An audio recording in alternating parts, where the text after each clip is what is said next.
আপনাদেরকে একটি কথা বলি যে শাকিব খানের কেরিয়ার নিয়ে মানে একজন পরিচালক যার নাম হলো গিয়ে মানে উনি যে মন্তব্য করেছেন, ওনার নাম হলো গিয়ে রায়হান রাফি, শাকিব খানের কেরিয়ার নিয়ে মন্তব্য করেছেন।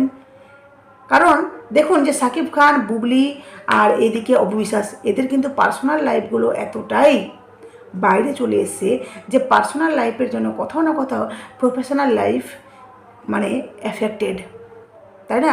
দেখুন যে আজকে শাকিব খানকে নিয়ে বহু কথা শোনা হচ্ছে, এর মানে কি কিছু অপবিশ্বাসের হ্যাটার্স, কিছু বুবলির হ্যাটার্স, এরা তো লড়ছে, মানে হেটার এর ভক্তরা ওর ভক্তরা, এদের মধ্যে ফাইট হচ্ছে, তাই না?